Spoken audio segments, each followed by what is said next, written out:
আসলে প্রিন্স মামুন আর blue field কে, আর তাদের মধ্যে তেমন কি রিলেশন যেটা আজ পর্যন্ত তারা রিভিল করেনি। তাহলে গাইস চলেন টাইম মেশিনে উঠে ফিরে যায় সে 3 বছর আগে। টাইম মেশিন অ্যাকচুয়ালি ডোরেমনের নানা আমাকে গিফটে দিয়েছিল। Just kidding guys. তাহলে গাইস চলেন দেখি তারা কেন এত ভাইরাল আর তাদের রিয়েল লাভ স্টোরিটা আসলে কি।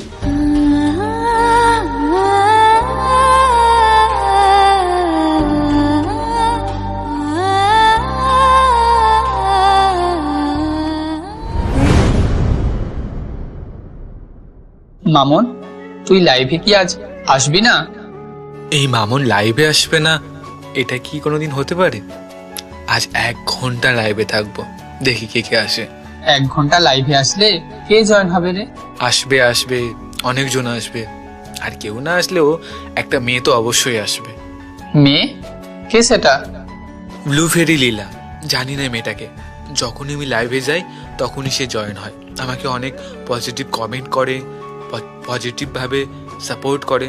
তাহলে তো তোমাদের নিশ্চয়ই জানতে ইচ্ছা করছে এই ব্লু ফেরি লীলা আসলে কে। তারপরের দিন ওই মামুন, ব্লু ফেরি লীলার ফুল ডিটেলস পেয়েছি।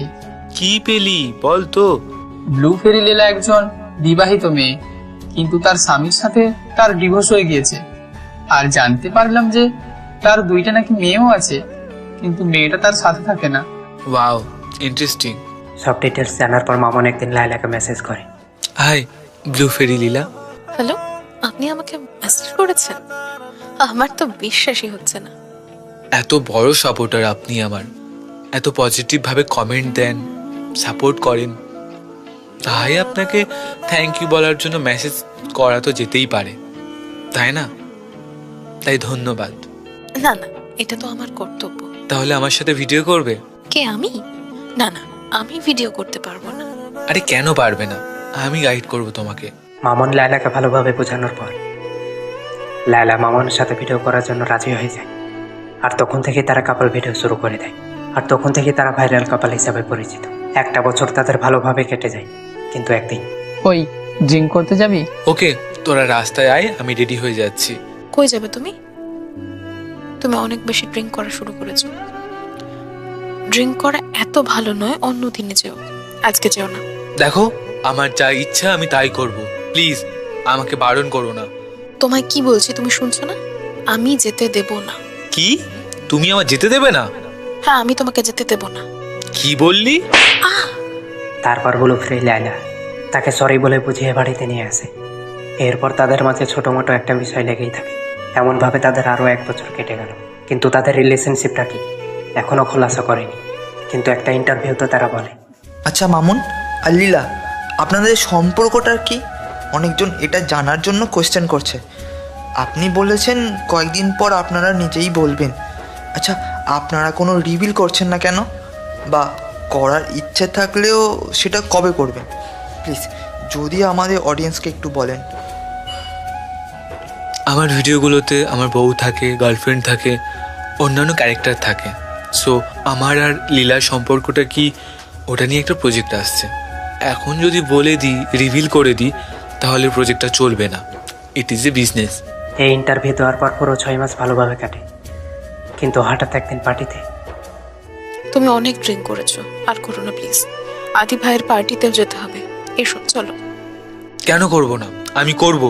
আদি ভাইয়ের পার্টিতে গিয়েও ছোট্ট একটা ব্যাপারে তাদের ঝামেলা হলো। তারপর কিছুক্ষণ পর বাড়ি ফিরে গেল তারা। ওই ড্রিঙ্ক করতে যাবি? হ্যাঁ হ্যাঁ যাব। তুমি অনেক ড্রিঙ্ক করেছো, আজকে যাওয়ার দরকার নেই, কালকে যাও। না আমি যাব। ঠিক আছে, তাহলে আমিও যাব, একা যাওয়ার দরকার নেই। ঠিক আছে, তুই কারে গিয়ে বস, আমি আসছি। 5 মিনিট পর হেলালা জুবেল কোথায়? আমি তো জানি না, তাদের সাথে আমার কথা হয়নি। তারা তো নিচে থাকার কথা, তুমি কি তাদেরকে আসতে মানা করেছো? আমি তো জানি না। ওই হ্যালো, ওই তোদেরকে বলছিলাম, তোরা না বলেছিলিস বাড়ির সামনে থাকবি?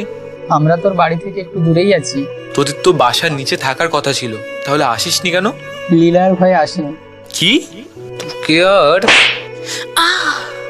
ছাড় আমাকে, চুলে ব্যথা হচ্ছে, বাঁচাও আমাকে। হ্যালো, তোমরা শুনছো? বাঁচাও আমাকে, হেল্প করো।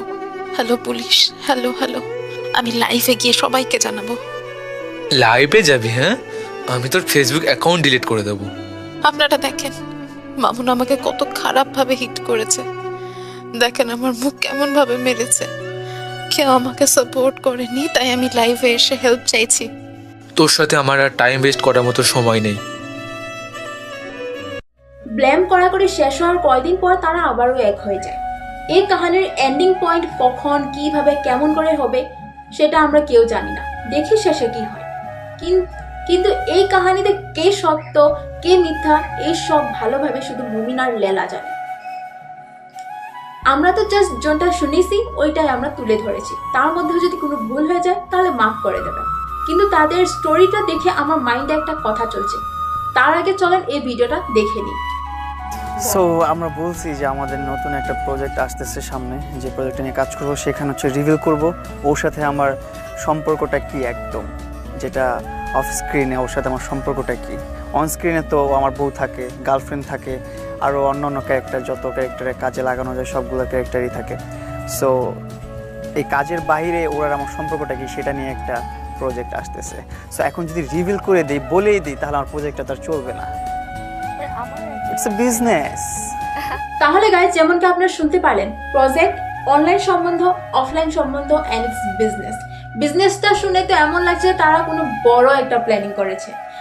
আমার তো ডাউট হচ্ছে এই কদিন যতগুলো ড্রামা হয়েছে তাদেরকে নিয়ে তার থেকে বেশি ড্রামা হবে যখন তারা নিজের রিলেশনশিপটা রিভিল করবে। আমরা যতটুকু ভাবছি ততটুকু নাও হতে পারে। লাস্টে এমন একটা সম্পর্ক বলবে যেটা শুনে আমরা এই এক্সপ্রেশনটা দেব। যা হোক, মোস্ট ইম্পর্টেন্ট হলো প্রজেক্ট। আমার তো মনে হচ্ছে তাদের এই যতদিন ড্রামাটা করলো লাইভে এসে এটা বলা, আমার তো মনে হচ্ছে এই সবগুলো তাদের প্রজেক্টের একটা পার্ট। তবু গাইজ যদি এই ভিডিওর মাধ্যমে আমি কোনো ভুল ভাগ বলে দিয়েছি তাহলে প্লিজ আমাকে ক্ষমা করবেন। আর এমনই সত্য কন্টেন্টের ভিডিও দেখতে চাইলে আমাদের এই চ্যানেলটা সাবস্ক্রাইব করে দিবেন। তাহলে guys, thank you for watching our video.